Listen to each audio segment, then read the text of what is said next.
Hello everyone, welcome to my channel. দেখো, আজকের এই ক্লাসে আমরা মাছ এবং ভেরি এর ব্যবহার করব।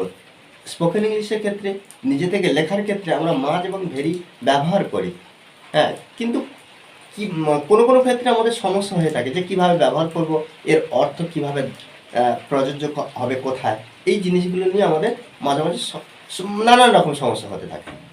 দেখো, মাছ মানে অনেক আর ভেরি মানে খুব, আবার ভেরি মানেও খুব অনেক বোঝায়।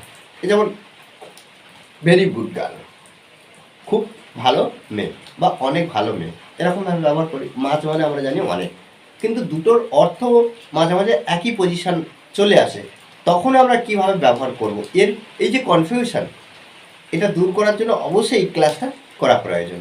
দেখো, মাছ যখন ব্যবহার করব পার্টিসিপলের আগে ব্যবহার করব অথবা আনকাউন্টেবল নাউনের আগে, পার্টিসিপলের আগে আর আনকাউন্টেবল নাউনের আগে ব্যবহার করব। ভেরি অ্যাডজেটিভ এবং কাউন্টেবল নাউনের আগে ব্যবহার করা হবে।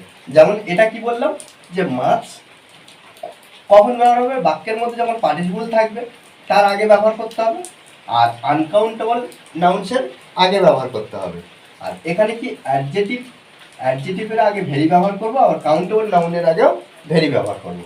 দেখো, হার ড্রেস, হ্যাঁ, তার পোশাক, ওয়াচ মাছ অ্যাডমায়ার।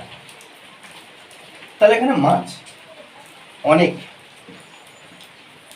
অনেক, অ্যাডমায়ার বলতে প্রশংসিত। এখানে অ্যাডমায়ার মানে কি প্রশংসা করা, আর ইডি যুক্ত করা আছে। অ্যাডমায়ার মানে প্রশংসিত, এটাই হলো পার্টিসিপল।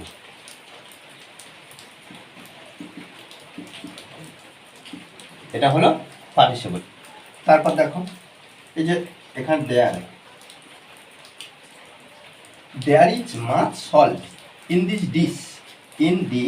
ডিশ, অর্থাৎ ডিশ বলতে খাবার, আর THIS ডিশ বলতে এই ডিশ, হ্যাঁ, অর্থাৎ এখানে দেখো সল্ট, হ্যাঁ, খাবারে অনেক নুন আছে।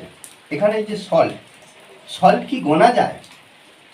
নুন কি গোনা যায় না, নুনকে গোনা যায় না। তাহলে এখানে দেখো আনকাউন্টেবল নাউন, এটা কি আনকাউন্টেবল নাউন। তার আগে কি বলছে? মাছ বসেছে। আনকাউন্টেবল নাউনের আগে কি বসেছে? মাছ বসেছে। আর এখানে পার্টিসিপলের আগে কি বসেছে? মাছ বসেছে। আমাদের শর্ত অনুযায়ী কি পার্টিসিপলের আগে মাছ বসাতে হবে, আর আনকাউন্টেবলের আগেও মাছ বসাতে হবে। তারপর দেখো, she is very clever girl, সে খুব চতুর মেয়ে। তাহলে এখানে দেখো ক্লেভার গার্ল, এখানে ক্লেভার গার্ল কেমন ধরনের না, ক্লেভার সাদা বা চতুর, এটা হলো অ্যাডজেক্টিভ, এটা হলো অ্যাডজেক্টিভ।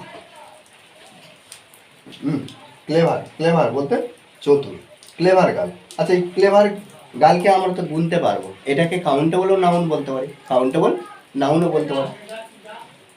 মাই গ্র্যান্ডমাদার, আমার ঠাকুমা, টেলস ভেরি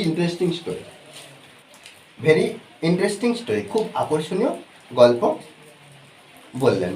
এখানে দেখো এই যে ইন্টারেস্টিং স্টোরি, কেমন গল্প না ইন্টারেস্টিং স্টোরি, এই যে ইন্টারেস্টিং আগ্রহমূলক গল্প, এটা আমরা অ্যাডজেক্টিভে ব্যবহার করতে পারি। আর স্টোরি গল্প এটা কি নাউন। আচ্ছা, ইন্টারেস্টিং স্টোরি এটাও কিন্তু কাউন্টেবল নাউন, যেটা গোনা যায়। ওকে, দেখো এই ধরনের কিন্তু আমাদেরকে এই ক্লাসগুলো প্র্যাকটিস করতে হবে। ওকে, আর প্র্যাকটিস ছাড়া কিন্তু কোনোভাবে ইংলিশে ইমপ্রুভ করা সম্ভব নয়, গ্রামাটিক্যাল হোক আর স্পোকেন ইংলিশ ক্লাস। আমার এই চ্যানেলে আমি স্পোকেন ইংলিশ ক্লাস এবং গ্রামাটিক্যাল উভয় ক্লাস দিই। তোমরা অবশ্যই যারা এখনও এই চ্যানেলে সাবস্ক্রাইব করোনি, তোমরা অবশ্যই চ্যানেলটি সাবস্ক্রাইব করে পাশে থাকবে। Okay, thanks for watching this video.